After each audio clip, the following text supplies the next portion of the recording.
Hello everyone, I am Adil sir once again. और हम आज जो 10th क्लास का चैप्टर पढ़ रहे हैं सोर्सेज ऑफ एनर्जी, उसमें जो अगला टॉपिक है पढ़ने वाले हैं जिसका नाम है बायोमास।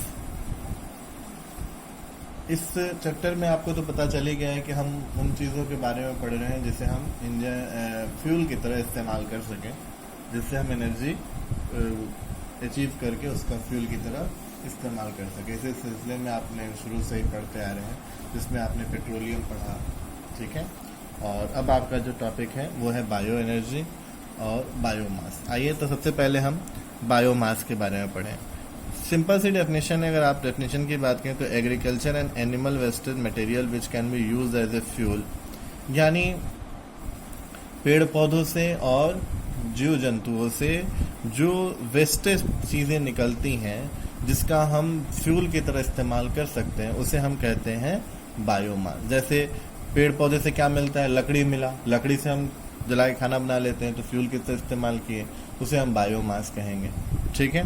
और गाय है, गोबर करती है, उसके गोबर को हम पाथ होत कर आप उसे गोईठा कहते हैं, लोकल लैंग्वेज में गोईठा बनाते हैं, उसका हम इस्तेमाल करते हैं, तो उसे हम क्या कहेंगे, उसे हम बायोमास कहेंगे। यानी पेड़ पौधे से और एनिमल से जो भी चीज़ें मिलती हैं वेस्टेज, जिन्हें हम फ्यूल की तरह इस्तेमाल कर सकें, उन्हें हम क्या कहते हैं, बायोमास कहते हैं, ठीक है।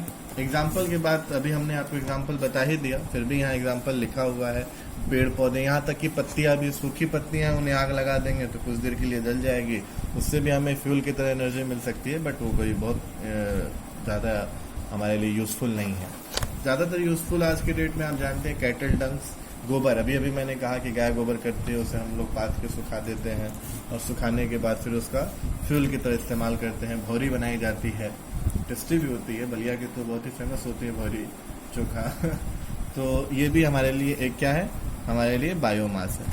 अब एक सवाल छोटा सा ये है कि बायोमास एज ए फ्यूल हम दो तरीके से इस्तेमाल करते हैं, एक डायरेक्ट और एक इनडायरेक्ट। एक होता है बिल्कुल डायरेक्ट इस्तेमाल करते हैं, उसमें कुछ बीच में है ही नहीं प्रोसेस, और एक होता है कि उसके लिए हमने उसमें कुछ प्यूरिफिकेशन किया या कुछ उसमें आगे हमने काम बढ़ाया और फिर उसका इस्तेमाल किया।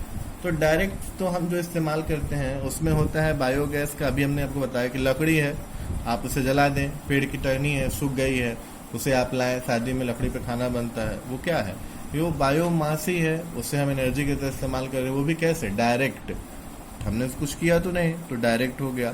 अब आपका सूखी पत्तियां हैं, उसे आप चाहें तो डायरेक्ट इस्तेमाल करते हैं, वो हो गया।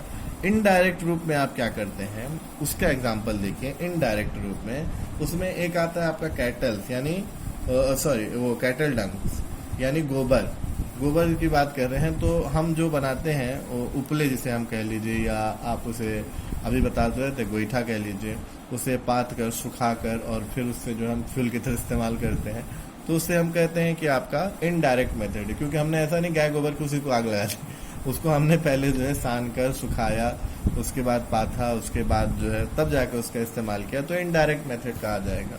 और भी है, हम लकड़ी का डायरेक्ट इस्तेमाल ना कर उसको हम चारकोल बनाते हैं।